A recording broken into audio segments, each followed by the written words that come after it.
हर हर महादेव। त्र्यंबकेश्वर इन महाराष्ट्र। और अब हम आ चुके हैं नासिक में।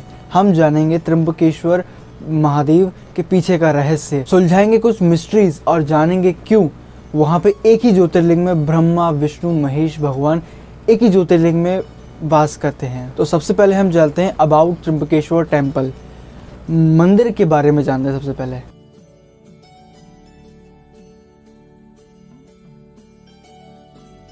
ज्योतिर्लिंग का अर्थ है भगवान शिव का पवित्र मंदिर। ऐसा माना जाता है कि भगवान शिव ने स्वयं ही इन धार्मिक शहरों का दौरा किया है, या फिर इसीलिए भक्तों के दिल में महादेव के लिए एक विशेष स्थान है।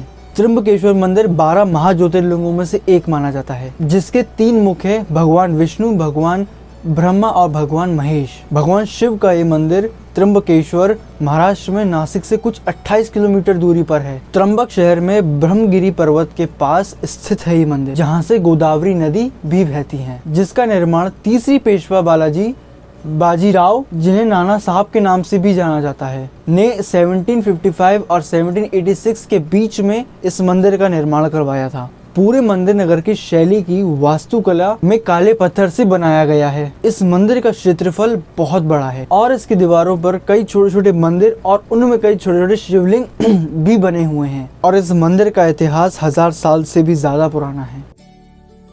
तो आइए अब हम जानते हैं हिस्ट्री ऑफ त्र्यंबकेश्वर टेम्पल, कि किस तरीके से स्वयं महादेव यहाँ पे विराजमान है, किस तरीके से, क्या इतिहास है यहाँ पे महादेव जो विराजमान है। एक बार की बात है, भयंकर अकाल पड़ा था, भोजन की कमी हद से ज्यादा बढ़ चुकी थी। ऋषि गौतम पर देवताओं का आशीर्वाद था और उन्हें कभी भी भोजन की कमी नहीं होती थी। उन्होंने अपने आश्रम सभी के लिए खोल दिए थे और जो कोई भी उनके पास आता वो उन्हें खाना अवश्य खिलाते थे। उनकी इस उदारता से कई ऋषि मुनि को उनसे ईर्ष्या होने लगी थी। अन्य ऋषियों ने ऋषि गौतम को दुख पहुंचाने की एक योजना बनाई।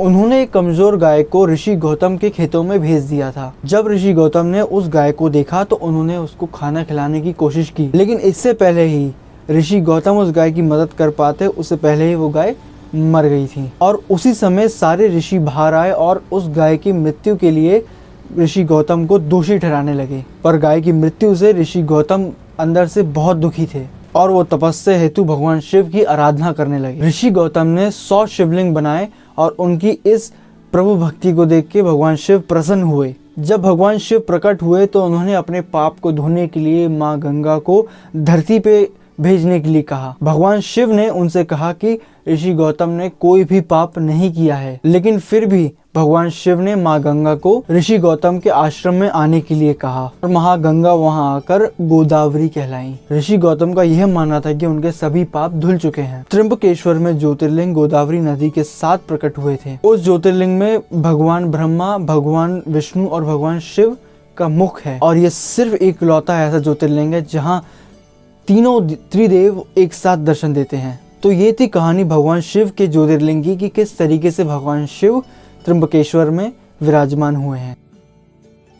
अब हम जानेंगे कि नासिक ही क्यों, त्र्यंबकेश्वर ही क्यों ऐसी जगह है जहाँ पे सबसे ज्यादा शुभ माना जाता है पूजा पाठ कराने के लिए। Why it is best temples to performing Pooja's. ज्योतिर्लिंगी असाधारण विशेषता, जिसकी 3 मुख हैं और जो भगवान ब्रह्मा, विष्णु और भगवान रुद्र के प्रतीक माने जाते हैं। और ज्योतिर्लिंग के ये 3 मुख इस स्थान को और भी खास बनाते हैं। हिंदू मान्यता यह भी है कि जो भी तीर्थ यात्री यहाँ पे जाता है वो उसको मोक्ष प्राप्त होता है। नासिक में त्र्यंबकेश्वर मंदिर को पूजा कराने के लिए एक सर्वोच्च स्थान माना जाता है, क्योंकि नारायण नाग बलि पूजा, काल सर्प शांति पूजा, त्रिपीड़ी श्रद्धा पूजा, कुंभ विवाह और मृत्युंजय जाप, ये सब अनुष्ठान केवल त्र्यंबकेश्वर मंदिर में ही किए जाते हैं। ऐसा माना जाता है कि कहीं और ये अनुष्ठान कराने से कई ज्यादा प्रभावित ये त्र्यंबकेश्वर मंदिर में कराने से होता है। सभी पूजाएं आधिकृतिक गुरुजी की मार्गदर्शन में ही कराई जाती हैं और जो अपने घर में विरासत से जुड़े हुए हैं। शास्त्र में वितरण प्राचीन तांबा,